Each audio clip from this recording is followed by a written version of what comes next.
conectada. Estamos con el doctor Alejandro Salas, exministro de Trabajo y Promoción del Empleo y también exministro de Cultura. ¿Cómo está, doctor? Buenas tardes. Gracias por estar en Conéctate con Mayra. Mayra, ¿qué tal? ¿Cómo estás? Qué gusto de saludarte. Gustoso estar contigo y, por supuesto, ya no poder responder las preguntas que consideres pertinentes. Muchísimas gracias. La verdad que la preocupación sobre todo es el 2024. Como lo mencioné hace un segundo, estábamos ya tranquilos que se iba la incapacidad o parte de la incapacidad e ineficiencia de este gobierno, pero nuevamente nos damos cuenta que prácticamente fue una jugada. ¿Qué nos depara con este gobierno de la señora Dina Boluarte, con estos resultados, con una recesión económica, con una inseguridad ciudadana, con 70 fallecidos, 49 de ellos asesinados prácticamente por proyectil de arma de fuego, y con un gobierno que parece ha hecho una muy buena alianza con el Congreso para quedarse hasta el 2026? Mi pregunta es, ¿qué nos depara para el 2024 a su perspectiva política, doctor? Bueno, es un panorama absolutamente sombrío, donde acabamos de evidenciar que realmente lo que se dice que Dina Boluarte no gobierna es cierto. Ella ha tenido la intención con el ministro de Desarrollo e Inclusión Social, quien vendría, él mismo se estaba postulando para ser premier, el hecho de poder llevar a quien sería sus ministros o sus ministros de Economía, para que la presidenta escoja cuál podía, tomar la determinación. Sin embargo, quien ha puesto las cosas en orden, entre comillas, ha sido Tárora, ¿no? Donde le ha dicho acá nadie se mueve, el ministro no renuncia. No, es claro que es Otárola, ¿no? Es clarísimo que es Otárola, y te lo digo como alguien que ha estado adentro en esa mesa del Salón Grau en Palacio de Gobierno, donde se toman decisiones y determinaciones. O sea, usted no tiene ninguna duda que prácticamente quien lleva las riendas del Perú es el señor Alberto Otárola. No me queda ninguna duda. Es más, él es el que ha ordenado que el ministro de Economía no se mueva, a pesar de que Dina ha querido cambiarlo. Claro, eso es evidente. Es evidente. O sea, cita a dos exministros de Economía con Julio de Martini, ministro de Desarrollo e Inclusión Social. Este señor de Martini venía él mismo haciendo sus propias movidas internas para postularse él a ser premier. Y parece que la presidenta quería sacarse ya un poco encima de la sombra de Otárola.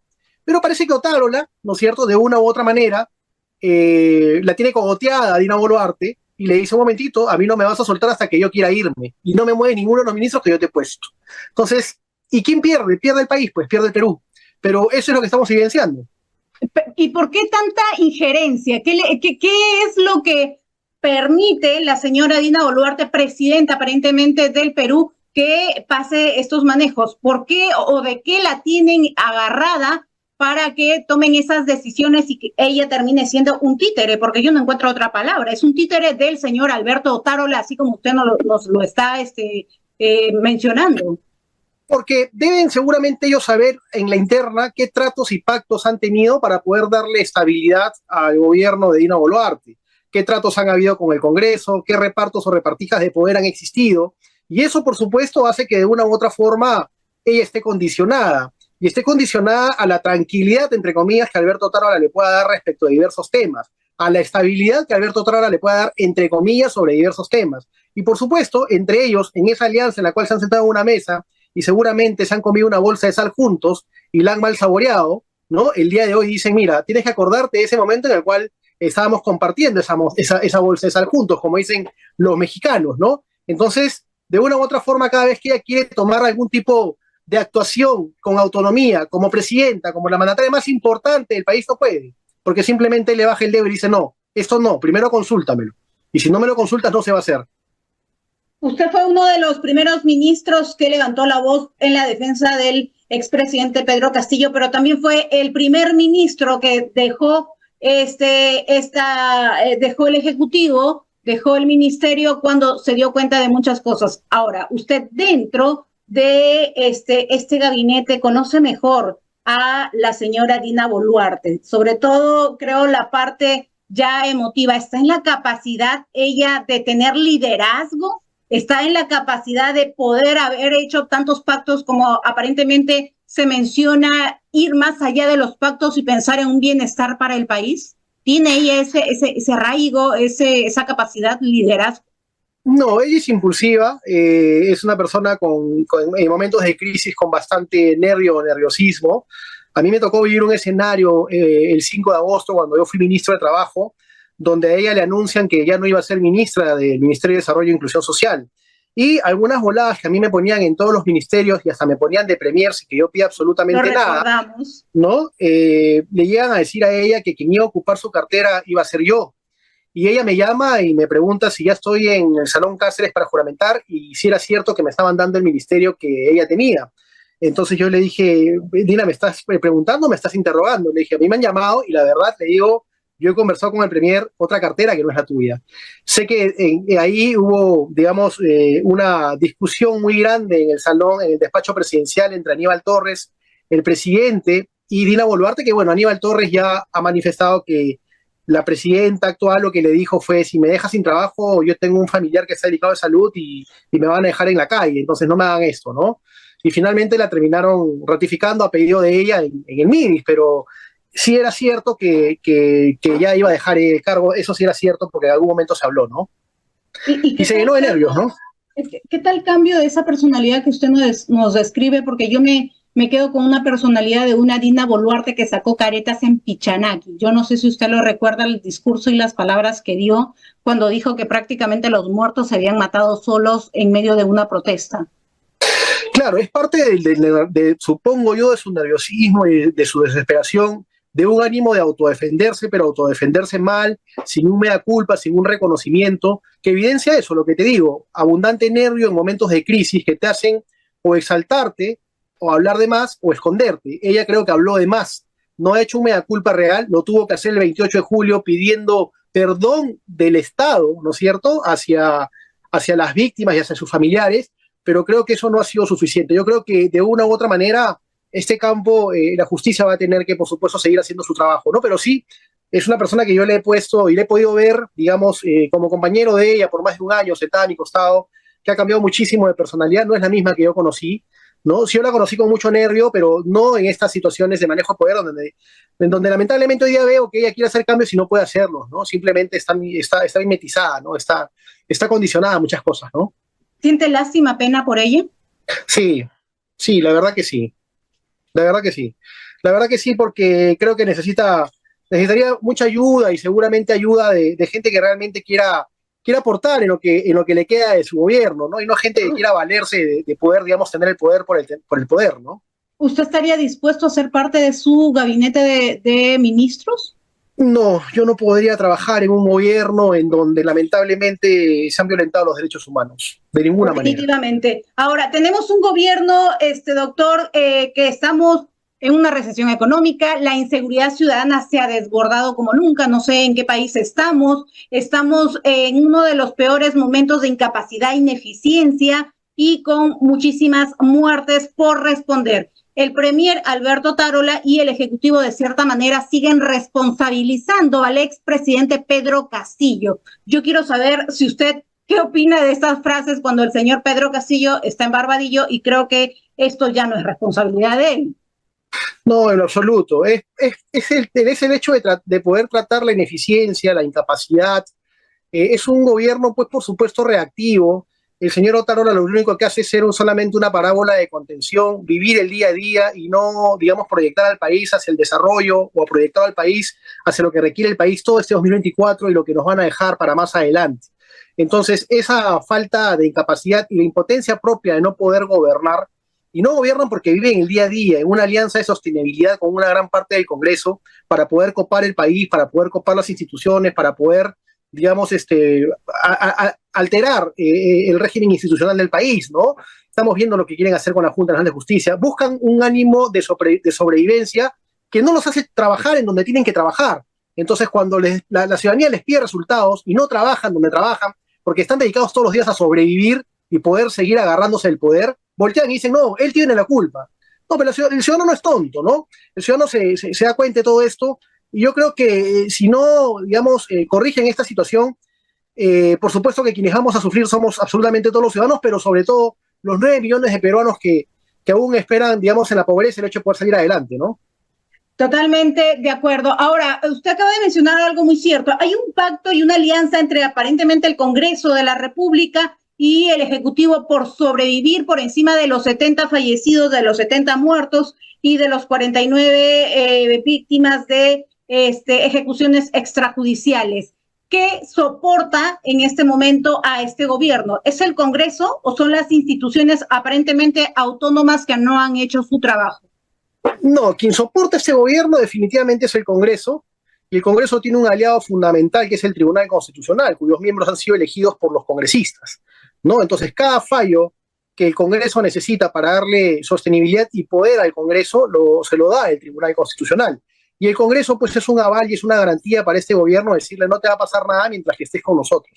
Claro, lo que no entiende Dina Boluarte, y lo que no se da cuenta Dina Boluarte, es que Dina Boluarte no necesita este Congreso. Ella, si quiere, ni siquiera podría ni siquiera escucharlos. Y no los necesita, ¿por qué? Porque ellos no la van a vacar. Porque si ellos la vacan, van a tener que irse a los 9 meses. Y ellos no quieren irse. Por lo tanto, Dina no necesita de este Congreso. Pero le han hecho creer quienes se quieren hacer necesarios y crearle fantasmas y generarle incendios para después decirle yo soy el cazafantasma o yo soy el bombero que te apaga este incendio, decirle que necesita del Congreso. Y no es cierto, ella no necesita del Congreso. Ella en este momento estaría sometida prácticamente a el poder que aparentemente tiene el Congreso de la República. Eso es lo que quiere decirnos.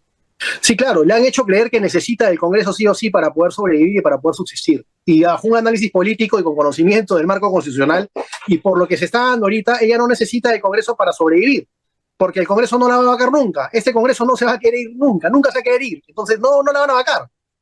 ¿Y vamos a tener este gobierno y este Congreso hasta el 2026 a su perspectiva, doctor? Yo creo que no, porque van a haber catalizadores que de una u otra manera se van a evidenciar. Yo creo que ella tiene un gran problema con su hermano. Seguramente se van a seguir evidenciando temas en los cuales su hermano está involucrado, que en algún momento la van a tener que obligar a dar un paso al costado, ¿no?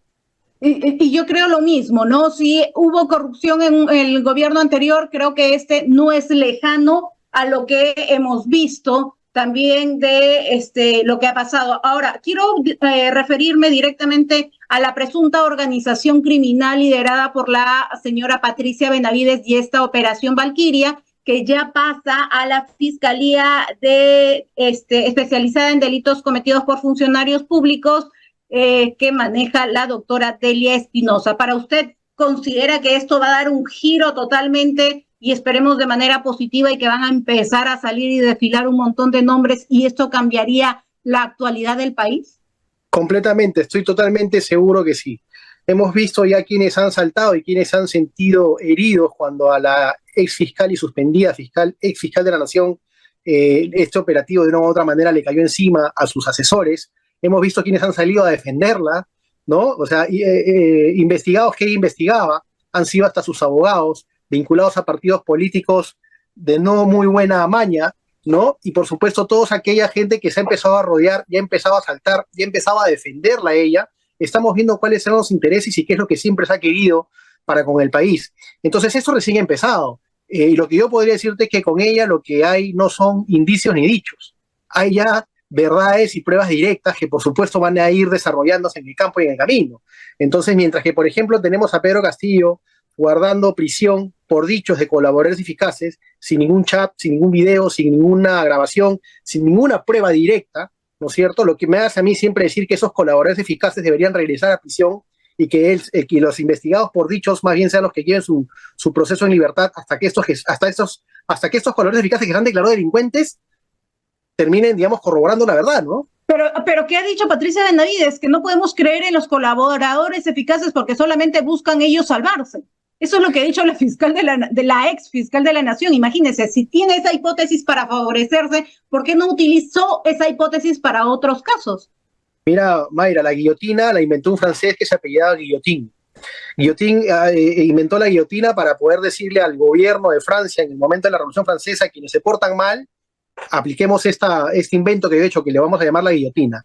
Bueno, Guillotin murió en la guillotina, murió con lo que inventó, ¿no? Entonces hoy día estamos viendo cómo de una u otra manera a ella le están pasando los resultados de cómo se transgiversó y cómo se vulneró todo el marco del debido proceso y que ahora se le está aplicando a ella, pero a ella se le aplica con una diferencia, se le aplica con pruebas ya directas, o sea, con pruebas fehacientes, o sea, con pruebas que son contundentes, chats, manejos, no es solamente la declaración de su ex asesor, sino todo lo que este señor ha entregado y se dice que ha entregado mucho más que aún no ha salido ni sale.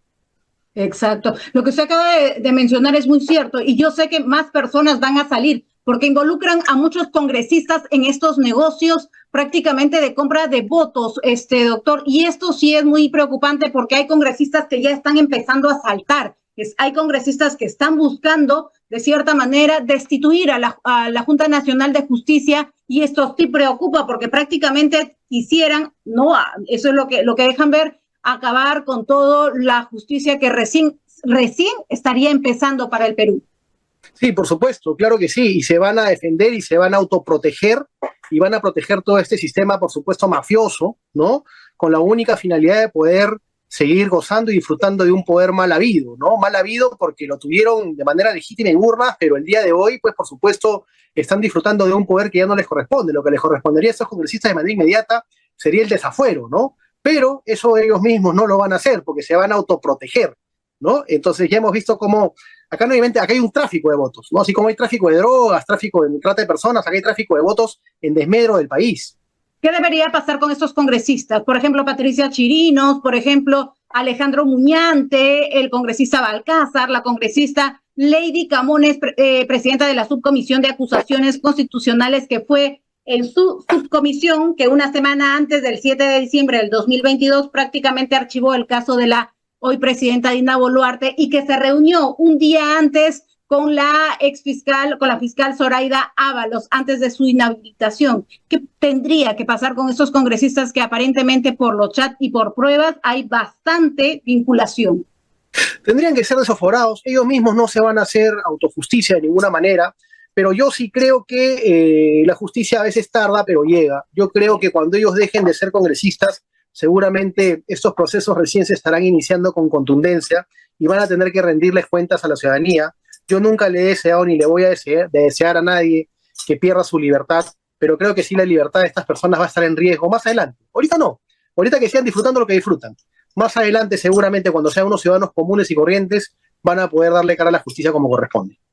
Ahora, doctor, tenemos a un gobierno prácticamente con un gran rechazo, más del 90% rechaza este gobierno, más del 90% rechaza al Congreso, que no pueden salir a marchar por las leyes prácticamente represivas que hay en contra de los manifestantes. Tenemos debilidad e incertidumbre, ya no hay mucha credibilidad de las instituciones autónomas, prácticamente Defensoría del Pueblo, Tribunal Constitucional y la intención que tienen con la Junta Nacional de Justicia. En este escenario político, ¿qué nos depara económicamente o quién va a mirar al Perú de una manera futurista para alguna inversión cuando no le damos estabilidad al país con estas instituciones que deberían ser autónomas, pero más parece otra cosa? Difícil, el panorama es absolutamente oscuro. Yo no creo que desde ya podamos seguir aspirando a pertenecer al OCDE, ¿no es cierto?, que es el organismo que agrupa a los países en desarrollo, porque simplemente un país que no respeta los derechos humanos, un país cuyos ciudadanos no le guardan respeto a sus autoridades, porque estas autoridades han perdido de una u otra manera el hecho de que el ciudadano le guarde el respeto, un país donde la deslegitimidad es sumamente alta, como bien lo dices, va a hacer que ningún organismo inversor pueda estar en el país, porque ellos dicen qué podría pasar mañana o pasado mañana con este país y cómo podrían quedar mis inversiones. Entonces, de una u otra forma, creo yo que el panorama es absolutamente sombrío. Yo creo que lo mejor que le podría pasar al país, por supuesto, son adelanto de elecciones donde el ciudadano puede elegir nuevamente a quienes se va a sentir cómodo y representado, pero eso no va a suceder. Lo que tenemos que estar ahorita vigilantes los ciudadanos es que no se termine de romper y fracturar lo que son las elecciones primarias, para que las cúpulas de los partidos políticos no nos sigan poniendo a los mismos candidatos que ellos quieran y tener siempre la misma clase política que ellos nos impulsan y nos ponen. Y por supuesto, cuidar también el marco del tema de la reelección, que los ciudadanos han dicho que no quiere que haya reelección, sin embargo, se quieren reelegir aplicando el tema de la bicameralidad, y de pronto entre esta alianza que hay entre el Congreso y como no el Ejecutivo, podría reformarse la Constitución para modificar la reelección a la presidencia de la República. Así que ya nada nos puede sorprender. 14 millones de peruanos le dijeron no a la bicameralidad y a la reelección de congresistas, pero hoy en día eso a los congresistas no les interesa. Estamos dentro del país en un momento de gran incertidumbre, en una, no solo incertidumbre, sino aparentemente en momentos difíciles en la situación económica, seguridad ciudadana, pero ¿cómo estamos vistos a nivel internacional en su opinión, doctor. Y le digo esto porque con la liberación del expresidente Alberto Fujimori y con el desacato prácticamente a la Corte Interamericana de Derechos Humanos, se declara al Perú en rebeldía. Imagínense la visión a nivel internacional del Perú en estos momentos. Complicada. Complicada es una visión en la que, por supuesto, nos ponemos a la par de gobiernos muy ligados a los campos dictatoriales, al autoritarismo. Ya la revista Economics nos ha dicho que somos un gobierno híbrido, a un paso o un Estado híbrido, a un paso de la dictadura y lo autoritario.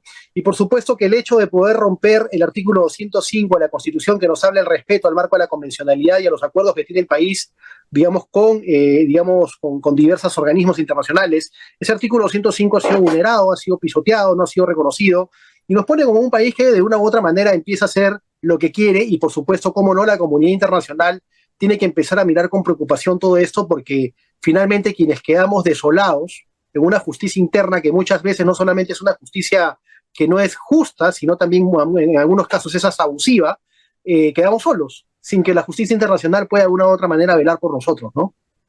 De verdad que es lamentable la situación en la que estamos viviendo, en la que estamos pasando, y no sabemos cuándo se va a terminar. Ahora, ¿usted considera, con todas estas leyes que está sacando el Congreso y los decretos legislativos del Ejecutivo, que estamos en una democracia o estamos en una dictadura asolapada? Bueno, yo creo que sí estamos en un marco ya autoritario, ¿no? Estamos en un marco autoritario que de una u otra manera está siendo maquillado con la palabra democracia.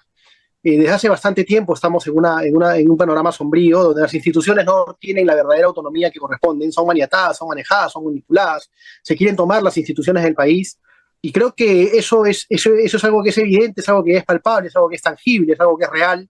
Cuando hablamos que la Defensoría del Pueblo ha sido elegida como ha sido elegida, con estos pactos entre el Congreso, ¿no es cierto?, los votos de los congresistas, cuando vemos cómo se eligen a los miembros del Tribunal Constitucional, los votos y las votaciones del Tribunal Constitucional, cuando vemos que se rompe el equilibrio de poderes, cuando el presidente del Tribunal Constitucional, al momento de justificar su sentencia, nos dice que la cuestión de confianza es un instrumento que, para que se aplique, el Congreso tiene que manifestar su voluntad de ser disuelto, ¿no? Entonces no se puede disolver un Congreso hasta que el Congreso diga que quiere ser disuelto. O sea, nunca un Congreso va a decir que quiere ser disuelto. Pero es la manera tan torpe como suelen justificar este tipo de sentencias y resoluciones que van en contra del país. Y cuando tratan de justificar, por supuesto, el tema de sus sentencias para liberar, por ejemplo, a Alberto Fujimori, no salen a aclarar y a establecer argumentos jurídicos del por qué, digamos, votaron o dirimieron así. Lo que vemos es a miembros del Tribunal Constitucional hablando como si fuesen abogados de Alberto Fujimori. Entonces estamos en una situación que ya ha sido transgiversada y que finalmente yo creo que esto nos va a pasar factura como país. Ojalá que no sea muy grande, ojalá que estemos a tiempo para poder corregirnos, porque como te digo, quienes sufren son los más pobres del Perú, ¿no? Favor con favor se paga, ¿eso fue lo que hubo con el señor Alberto Fujimori? Yo creo que sí, por supuesto, ¿no? Yo creo que sí, claro que sí. No me queda la menor duda. Este es un tema político, no es un tema jurídico. Para irme con la última pregunta, doctor, y agradecerle por esta entrevista, la diferencia del gobierno del expresidente Pedro Castillo y de la hoy presidenta Dina Boluarte, ¿cuál es la diferencia en positivo o negativo y cuál es prácticamente lo que sostiene y sostenía a los diferentes gobiernos? El gobierno de Pedro Castillo fue un gobierno de 17 meses que no se le dejó trabajar, todos los días lo amenazaban y lo rinconaban contra la pared por un tema de vacancia. Antes de que asuma el gobierno, el dólar subió, se especularon con la canasta básica, con los víveres de los ciudadanos, se escondieron, se trataron de especular con todo ello, no se le dejó gobernar como debió gobernar. Sin embargo, el Perú tuvo una expectativa de crecimiento en el 2022 para el 2023 de 2.3%. En cuanto a índices de gasto y capital y, por supuesto, de gasto público, los índices fueron mejores y mayores en el gobierno de Pedro Castillo. Hoy vemos esos índices que son datos, ¿no es cierto? Son cifras, no son datos, que los podemos encontrar en INEI, los podemos encontrar en la página amigable del Ministerio de Economía.